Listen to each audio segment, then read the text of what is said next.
está en el capítulo 10 de Mateo.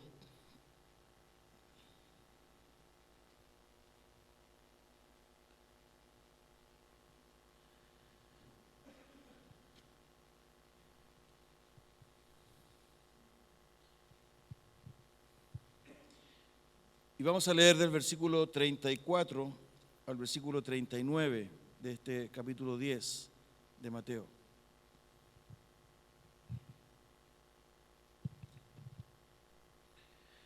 Es un pasaje bastante fuerte en la enseñanza de Jesús.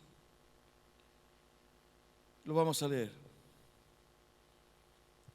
No penséis, Ítalo, perdón, yo no sé si tú lo puedes mostrar en la Reina Valera, Mateo 10 del 34 al 39, por favor. No penséis que he venido para traer paz a la tierra. No he venido para traer paz, sino espada. Porque he venido para poner en disensión al hombre contra su padre, a la hija contra su madre y a la nuera contra su suegra. Y los enemigos del hombre serán los de su casa. El que ama a padre o madre más que a mí, no es digno de mí. El que ama a hijo o hija más que a mí, no es digno de mí. Y el que no toma su cruz y sigue en pos de mí, no es digno de mí. El que haya su vida, la perderá. Y el que pierde su vida por causa de mí, la hallará. Señor, te doy gracias por tu palabra maravillosa. Dios mío, y en esta mañana te ruego que nos ayudes a entenderla con tu Santo Espíritu. Dios mío, es una palabra fuerte, Señor, que tal vez en una primera lectura nos complica su comprensión, Señor. Por eso necesitamos de tu dirección.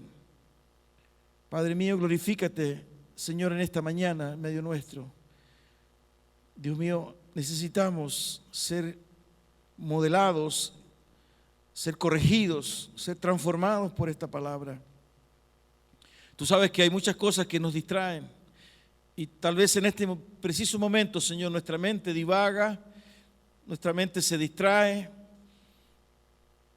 y a lo mejor estamos ya preocupados de lo que va a ocurrir la próxima semana y por eso, Señor, ten misericordia, Padre Santo, de tal modo de vivir este momento, sobre todo en comunidad, en tu casa, Señor, y en la presencia tuya, de manera concentrada y atenta a lo que tú hoy día quieras decirnos. Te damos gracias porque estás con nosotros, porque eres el único Dios verdadero.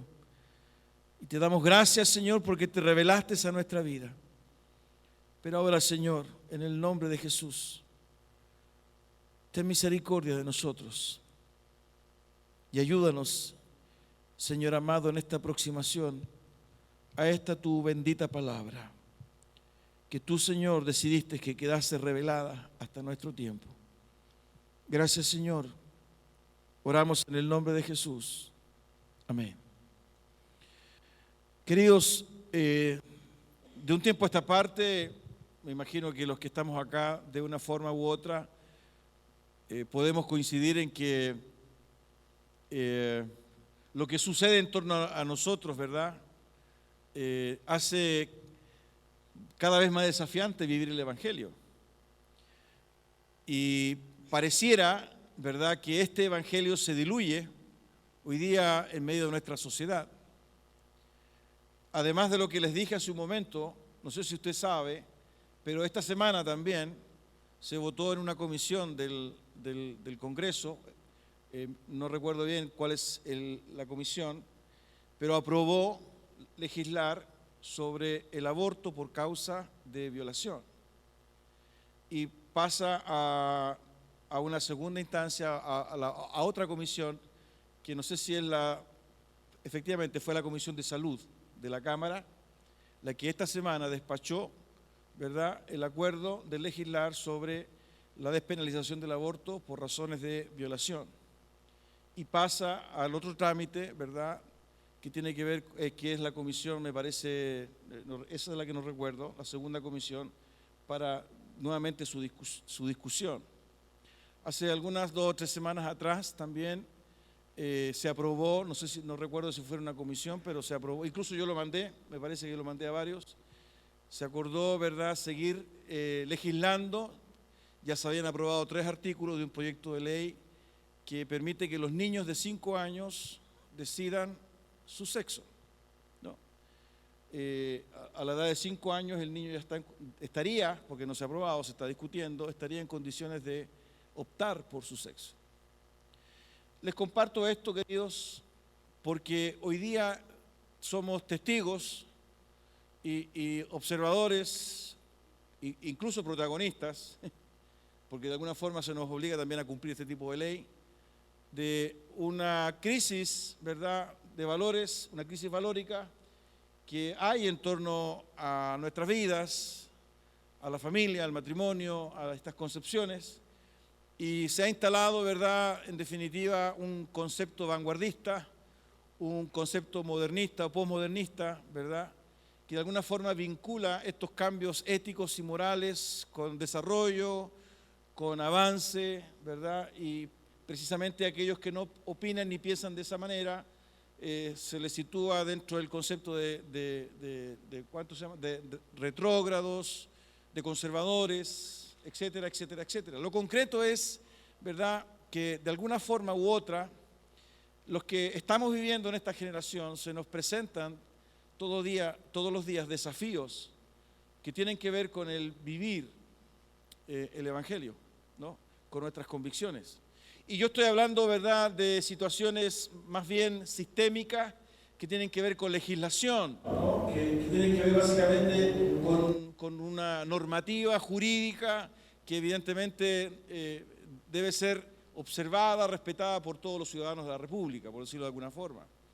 Pero ¿qué de otras prácticas que tenemos muchas veces que desarrollar, que cumplir, que vivir, y que no están en este concepto sistémico, ¿verdad?, sino que más bien en las relaciones pequeñas, habituales, cotidianas, diarias, ¿verdad?, con nuestro entorno laboral, con nuestro entorno profesional, con nuestra familia, ¿verdad? Este bombardeo permanente de medios de comunicación a través de teleseries, de películas, en fin, de reportajes, y en fin, tantas cosas que bombardean permanentemente, ¿verdad?, nuestra mente, que nos hacen muchas veces trastabillar y que nos plantean, ¿verdad?, escenarios donde debiera aflorar, ¿verdad?, nuestra convicción, nuestra certeza, ¿no? Esta semana por ahí vi un reportaje de Nat Geo, no sé si alguna vez usted lo vio, que se refiere a las profecías.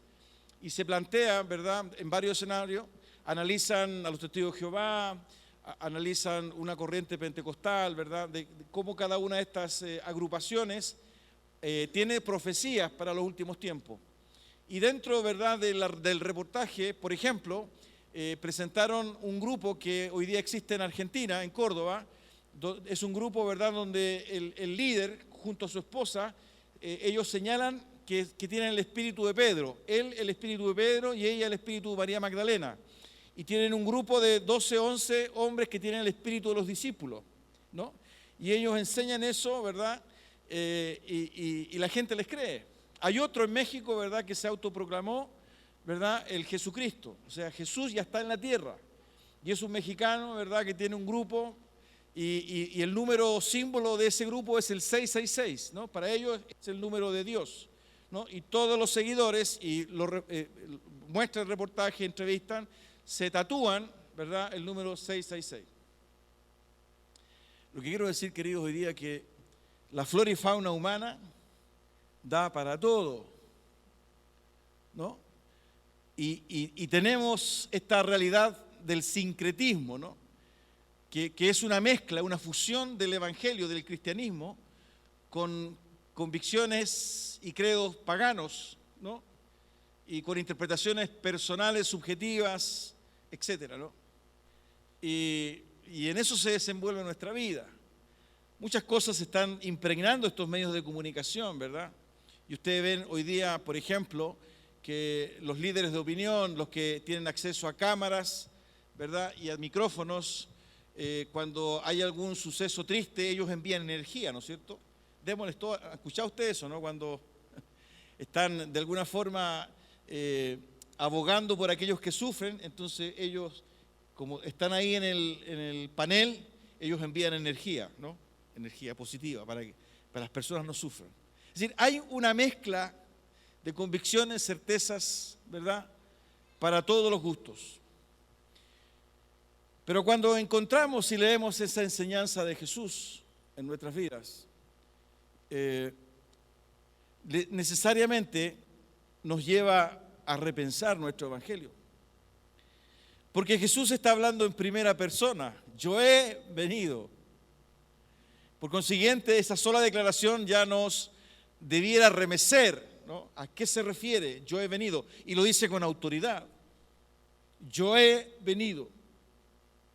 Y plantea, ¿verdad?, el para. Yo he venido para. Lo segundo que plantea Jesús es que, ¿verdad?, no solo Él ha venido, sino que Él espera y Él plantea derechamente en estos versículos que van a haber seguidores, discípulos suyos que le van a seguir, ¿no?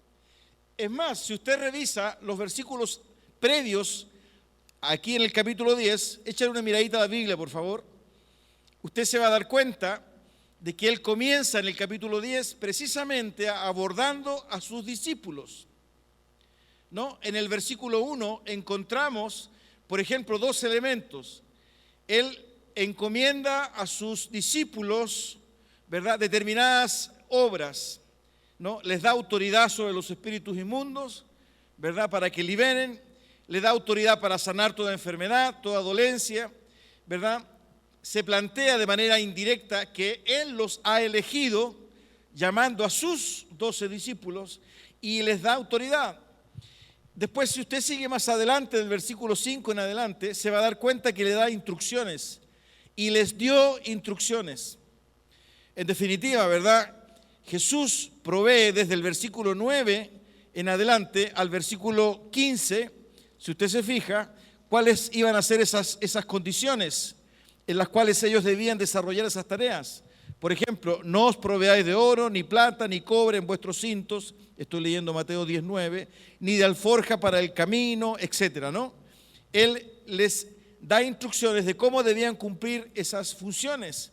Fíjense que incluso del 16 en adelante al 23 les anticipa el contexto en el cual la misión debían desarrollarla, ¿no? Yo os envío, dice el versículo 16, como ovejas en medio de lobos, ¿no? Sed pues prudentes como serpientes y sencillos como palomas, ¿no? Si ustedes se fijan, en el versículo 19, más cuando os entreguen, no os preocupéis por cómo o qué hablaréis, porque en aquella hora os será dado lo que habéis de hablar, ¿no? Incluso Jesús un poquito más adelante, si usted se fija en el versículo 26, en el versículo 28 y en el versículo 31, les anima a no tener temor de hablar. Versículo 26, así que no los temáis, porque nada hay encubierto que no haya de ser manifestado. Versículo 28, y no temáis a los que matan el cuerpo, mas el alma no pueden matar. Versículo 31, así que no temáis, más valéis vosotros que muchos pajarillos, ¿no? Es decir, Jesús, de alguna forma, ¿verdad?, da instrucciones a los que son suyos, a los que Él ha elegido, a los que son sus discípulos, les anticipa lo que va a ocurrir, les dice cómo deben ir, incluso les anima a no tener temor. Y les presenta, ¿verdad?, un escenario que pareciera ser un poco tenebroso, pero les dice, no tengan temor, ¿no? Pero finalmente llega a ese momento de su mensaje donde Él plantea una severidad bastante profunda respecto de lo que Él les estaba enseñando. Tanta es la severidad que incluso hace mención de la propia familia. Llega finalmente ahí el versículo 34, ¿no? Y en el versículo 34 al 39, Jesús explica en definitiva de qué se trata, ¿verdad?, el hecho de vivir sus enseñanzas, de qué se trata vivir el evangelio, a qué se exponen y cuáles son las opciones de vida que ellos tienen que tomar. Y yo creo que estas enseñanzas, si están reveladas en la Biblia, aún están vigentes para nosotros. Porque después de esa introducción un poco amplia que hice, hermanos míos, la pregunta es, ¿y cómo la iglesia hoy vive en este contexto? ¿Verdad? ¿Cómo la iglesia hoy día es capaz de dar testimonio? ¿Cómo cada uno de nosotros y tal vez los miles de hermanos más de otras congregaciones y denominaciones hoy día viven o vivimos el Evangelio en un contexto, ¿verdad?, que es absolutamente disímil, que es un contexto absolutamente confuso, ¿verdad?, y que nos presenta desafíos todos los días. Y Jesús se encarga, ¿verdad?, de aclararnos eso. Y cuando Él plantea, ¿verdad?, lo que leímos al comienzo, aparece una primera reflexión, ¿no? Jesús ha venido a provocar división, ¿no? Y ojo con esto, porque esta concepción es difícil entenderla, ¿verdad?, en esta búsqueda de reconciliación. Hoy día el Papa, ¿verdad?, está visitando, ¿qué país está visitando? Cuba, ¿no es cierto? Y después de Cuba, ¿dónde va? Va a Estados Unidos. ¿Y cuál es el mensaje que trae el Papa para Cuba? Reconciliación. Incluso ayer en las noticias se señalaba esto, reconciliación. Entonces, ¿cómo compatibilizar, ¿verdad?, este sentimiento católico cristiano, ¿verdad?, de la reconciliación? Cuando Jesús está diciendo que Él ha venido a provocar disensión, Él ha venido a provocar división. Pareciera una enseñanza, un mensaje absolutamente contrapuesto. ¿De qué estará hablando Jesús? Él usa la metáfora de la espada, ¿no? Esta espada, esta arma, ¿verdad?, con un filo que es capaz de partir, que penetra, ¿verdad? Ustedes piensen en la espada, que penetra, ¿verdad?, y que divide, que separa, ¿no? Algo está queriendo decirnos Jesús, ¿no? Algo está queriendo decirnos Jesús. Y pareciera, ¿verdad?, que esta enseñanza sorprende un poco a sus discípulos, porque Jesús se encarga de ampliarla. No penséis que he venido para traer paz a la tierra, no he venido para traer paz, sino espada. Espada. Y a continuación en el versículo 35, ¿verdad?, dice, he venido para poner en disensión al hombre contra su padre, a la hija contra su madre y a la nuera contra su suegra. Es decir, Jesús está señalando, ¿verdad?, derechamente que su presencia, sus enseñanzas, su realidad, ¿verdad?, no es algo neutro, ni es algo pasivo, sino que necesariamente, ¿verdad?, requiere la respuesta, ¿verdad?, de quien escucha o de quien es tocado por sus enseñanzas, por su vida. Y eso provoca división.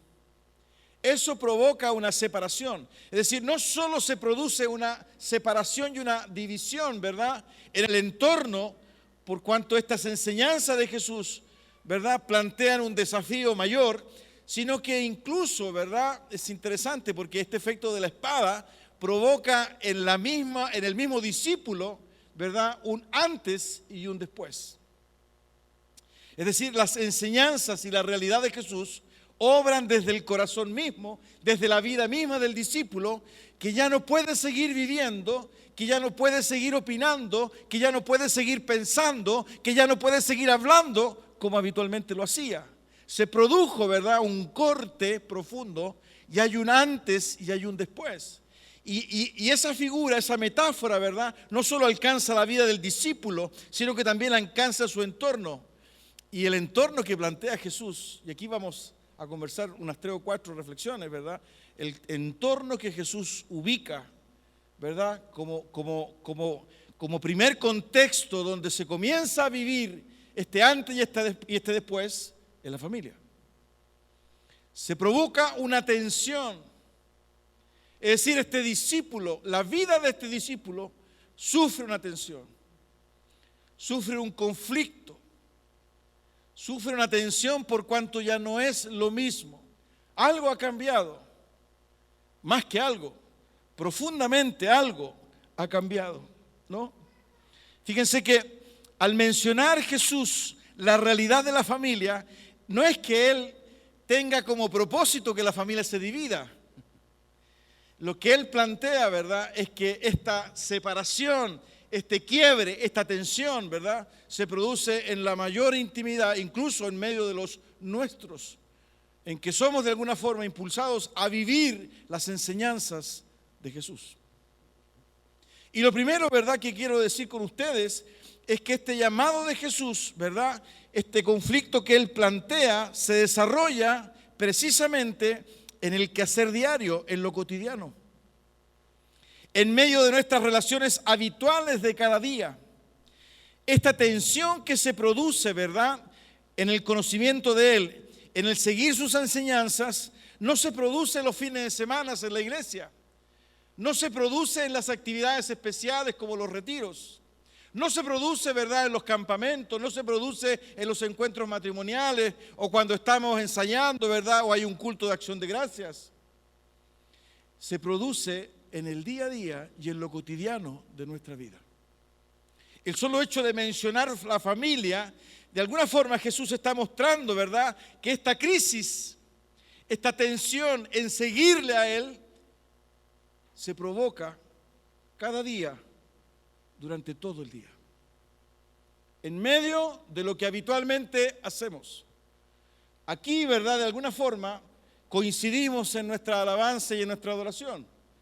No tenemos, ¿verdad?, este aparatito que mide los pensamientos, se nos ha hecho perder, se nos acabó la pila, así que no nos damos cuenta de lo que ustedes están pensando.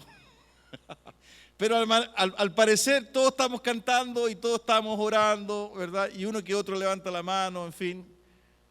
¿No es cierto? Hay coincidencias, somos gratos cuando nos tomemos un cafecito más rato, ¿verdad? Nos vamos a bendecir, ¿no? Y como no profundizamos más en nuestra relación, ¿verdad?, coincidimos en muchas cosas, amamos al Señor y nos vamos. Pero allá afuera, cuando vivimos la relación de pareja, cuando vivimos con ese jefe, ¿verdad?, que está todo el día, ¿verdad?, al lado de nuestra oreja, o cuando nos encontramos con ese vecino, con esa vecina, ¿verdad?, o cuando llegamos a la casa cansados, agotados y no queremos saber más nada, sino que lo único que queremos es refugiarnos detrás del bendito televisor, ¿verdad?, que nos ayuda a descansar. Ahí es distinto.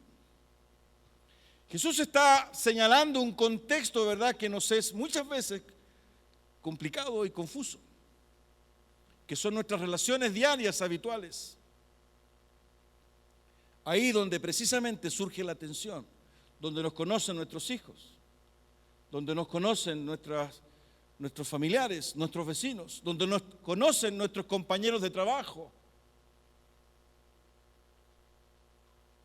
Incluso hay muchos que prefieren no hablar de Jesús, porque hablar de Jesús me expone, y sobre todo con el carácter que tengo, ¿verdad?, y cómo me conocen. ¿Para qué decir en la casa? Frente a mi esposa, a mi esposo, a mis hijos. Jesús está contextualizando, ¿verdad?, esta tensión y esta dificultad. Lo segundo, ¿verdad?, que quiero compartir con ustedes es que no solo esta tensión se produce en medio de nuestras relaciones habituales de cada día, sino que, si usted se fija, ¿verdad?, es tan profunda la diferencia, es tan radical lo que plantea Jesús, que Jesús no está hablando de argumentos. Jesús no está hablando, ¿verdad?, de que yo vivo su enseñanza y vivo su discipulado porque opino distinto. Muchas veces creemos, ¿verdad?, que el Evangelio tiene que ver con opiniones diferentes, que tiene que ver con un intercambio de argumentos. La radicalidad y la profundidad de Jesús está materializada y dada por una forma de vida distinta, por una concepción, ¿verdad?, mental diferente que me hace hablar, opinar, vivir diametralmente opuesto u opuesta a lo que mi entorno está viviendo. No es argumento solamente. No es que yo esté en desacuerdo, ¿verdad?, con la despenalización del aborto, solamente, sino que mi compromiso de vida, mi testimonio de vida, ¿verdad?, tiene que ser radicalmente opuesto a aquellos que no conocen al Señor Jesucristo.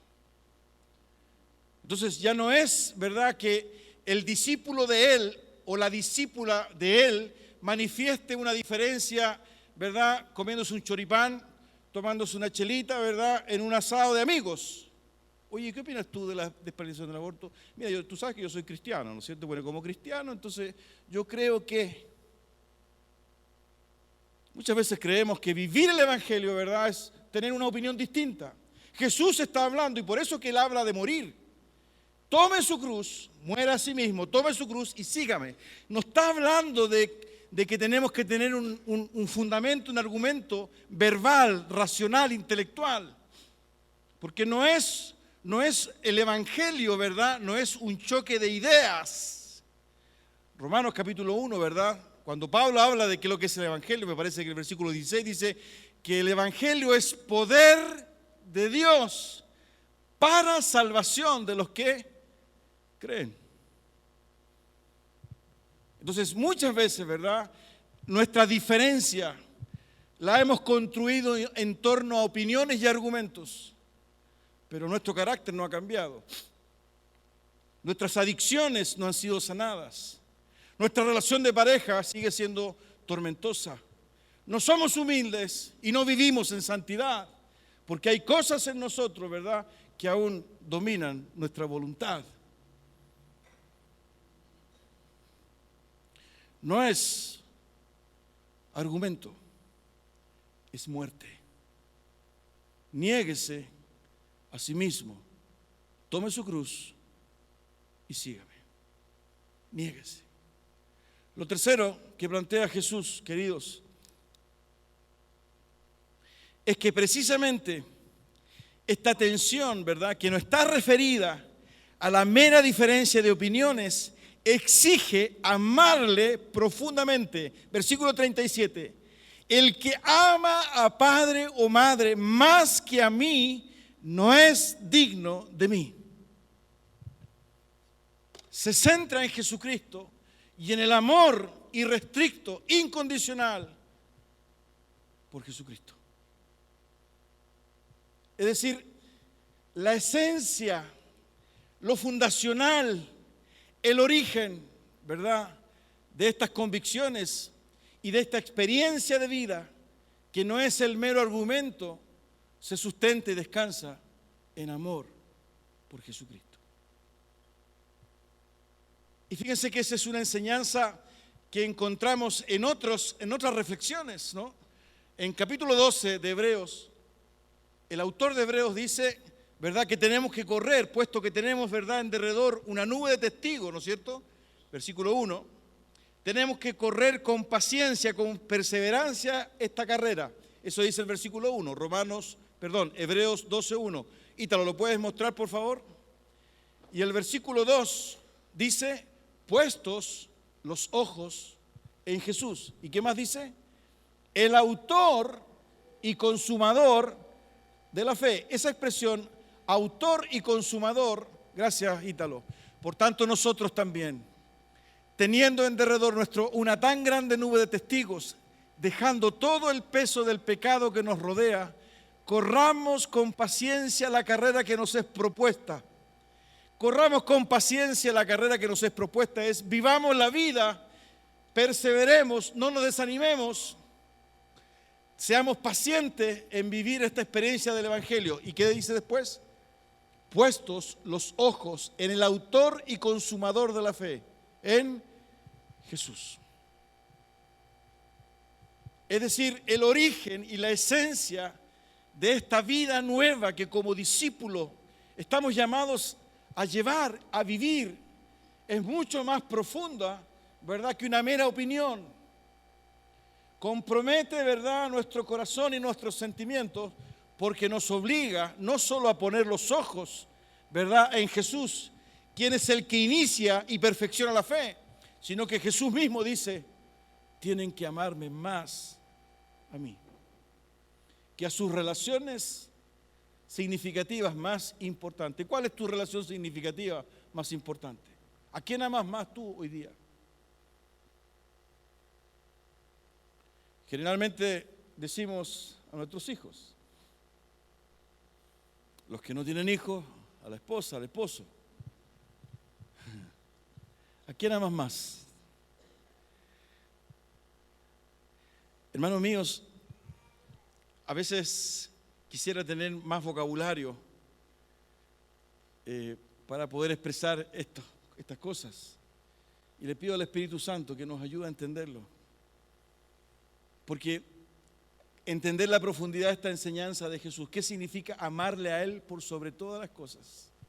Cuando no tenemos una .30 apuntando, ¿no?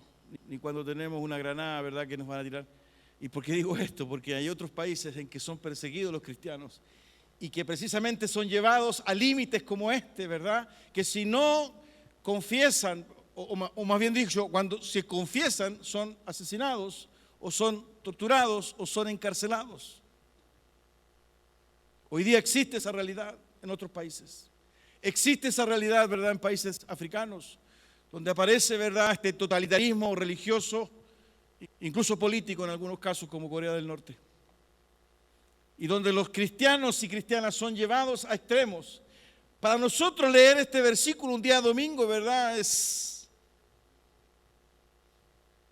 Y por eso, queridos, nuestra vida cristiana no tiene el poder para contener, para testificar. Y por eso, ¿verdad?, que nuestra relación con el Señor es más bien intelectual. Lo que hay acá, ¿verdad?, cuando Jesús habla de amarle a Él, Jesús está incorporando la integralidad de nuestro ser, que compromete nuestras emociones, nuestros afectos y nuestros sentimientos. Una relación así, ¿verdad? Porque fíjense que estamos hablando por fe. No traje una foto de Jesucristo. No la traje. Un video de Jesús. Le hablé de un Jesús que está en México, pero ese no es. ¿Por qué digo esto? Porque uno de los grandes obstáculos de hoy día que tenemos, ¿verdad?, y que de alguna forma es esta influencia occidental, es que si no lo vemos, si no lo tocamos, si no lo escuchamos, si no lo gustamos, nos resulta muy difícil. Esa es la cultura, ¿verdad?, de lo desechable, del tener, del ver, del apretar, del cambiar, ¿verdad? De tal modo, ¿verdad?, que nuestra vida espiritual nos ha costado y nos cuesta cultivarla. Entonces, cuando aparece esta enseñanza, ¿qué significa en mi vida? ¿Cómo yo construyo, verdad, mi vida? El hecho de que ame a Jesús, ¿verdad?, más allá de las relaciones significativas de mi vida, ¿qué significa para cada uno de nosotros? ¿Qué significa? ¿Qué significa, verdad, que mi esposa sea la persona que yo más ame? Significa, verdad, que para mí ella es importante. Significa, verdad, que yo donde esté estoy en contacto con ella y en comunicación con ella y en comunión con ella. Significa que nada de lo que yo hago, ¿verdad?, ella no lo sabe. Significa que a donde yo vaya siempre regreso donde ella. Significa que estoy conectado con ella las 24 horas del día. Significa que si ella me pide algo, ¿verdad?, yo tengo que responder frente a ese algo. Significa que si yo me acerco a ella y le comparto mi vida, yo sé que ella tiene respuesta, etcétera, etcétera, etcétera, etcétera. Y si la Biblia me dice que yo debo amar más a Jesucristo que a mi esposa, ¿verdad?, ¿en qué se traduce eso? ¿En qué se traduce eso? Si yo de alguna forma puedo caracterizar mi relación con mi esposa para demostrar que la amo, que la quiero y que ella es muy importante en mi vida para mí, mira que es importante, ¿cómo lo puedo hacer con Jesús? ¿Cómo lo puedo hacer con Jesús? Porque lo que me está planteando, ¿verdad?, es, tienes que amarme más a mí. ¿Y cómo lo puedo hacer? Ese es el desafío, queridos. Ese es el desafío. Y el cuarto pensamiento que quiero dejar con ustedes y que se desprende también de la lectura es que necesariamente amar a Jesucristo, seguir a Jesucristo, es una opción que tiene un costo. Es una opción que tiene un costo. Y no sé si estamos en condiciones de querer pagar el costo. Porque como lo plantea Jesús, pareciera, ¿verdad?, que el costo es elevado. Y no es deseable muchas veces. Por ahí conversaba en la semana con alguien, ¿no?, que muchos son los llamados y pocos son los escogidos. Es una opción. Y lo plantea Jesús. Fíjense cómo lo plantea. Versículo 38. Y el que no toma su cruz y sigue en pos de mí, no es digno de mí. El que haya su vida, la perderá. Y el que pierde su vida por causa de mí, la hallará. Opción. El amar a Jesucristo, el entregar tu vida a Jesucristo, el definirte como discípulo de Jesucristo, necesariamente tiene un costo asociado. Y el primer costo asociado que tiene, ¿verdad?, es la negación de nuestros derechos y de nuestra vida. Niéguese a sí mismo. Esa expresión, negarse a sí mismo, hoy día en una sociedad occidental absolutamente humanista, es una locura. Incluso dentro de la propia teología y dentro del propio mundo cristiano, ¿verdad?, no entendemos qué significa negarse a sí mismo. Y podemos encontrar al final del texto, ¿verdad?, una cantidad de notas de pie de página enorme. Pero lo que está planteando Jesús derechamente, ¿verdad?, es un morir a sí mismo. Y eso hoy día no es popular. Hermanos queridos, el desafío que nos plantea el Evangelio y Jesucristo hoy día no es menor. Satanás, que es el patrón y es el señor de este sistema, de una forma u otra ha querido neutralizar la iglesia y ha influenciado de distintas maneras la práctica de la iglesia del Evangelio. Y hoy nosotros, de alguna forma, podemos ser testigos, ¿verdad?, de que esas influencias han neutralizado absolutamente el poder y la vida de la iglesia. Y nosotros hoy día, ¿verdad?, estamos haciendo vida de iglesia. Por consiguiente, estas enseñanzas de Jesús son absolutamente pertinentes para nosotros, pero nos llevan derechamente a tomar una opción, a tomar una decisión. El Evangelio nos lleva a tomar decisiones. Por eso que cuando muchos escucharon esta enseñanza de Jesús, decidieron irse, se dieron media vuelta y no quisieron seguir a Jesús. Para poder vivir esta realidad y esta experiencia, necesitamos humillar y quebrantar nuestra vida, porque para poder vivir esta realidad se requiere mucho más que voluntad, se requiere un proceso de cambio, un proceso de quebrantamiento, un proceso de restauración en nuestra vida, para precisamente poder experimentar, ¿verdad?, la resistencia, la crisis y el conflicto de lo que significa seguir a Jesús. Incluso Jesús lo dice, ¿no?, que a veces vamos a encontrar enemigos en nuestra propia familia, porque nos compromete absolutamente. Hermanos amados, los tiempos no son buenos. Las comunicaciones, de alguna forma, yo creo que han anticipado muchas cosas y nos han permitido entender, saber y ser influenciados por muchas otras. A veces tenemos crisis en nuestra mente y nos cuesta tomar decisiones. ¿Qué es lo que es de Dios y qué es lo que no es de Dios? Pero hay algo, queridos hermanos, que nos puede ayudar muchísimo, y es la realidad de Jesús en nosotros. Ese es nuestro modelo. Por eso Jesús plantea derechamente que si no lo amamos a Él primero, y hay otras opciones y hay otras prioridades en nuestra vida. No somos dignos de Él. Y fíjense cómo lo plantea. Este es un lenguaje bastante especial, que solo lo puede decir alguien que tiene la autoridad de ser hijo de Dios. No es digno de mí. No es digno. Y está hablando a sus discípulos, no está hablando a los cristianos. Los cristianos, está hablando a sus discípulos, no es digno. Vamos a tener un momento de oración. Yo los quiero animar a que inclinen sus cabezas.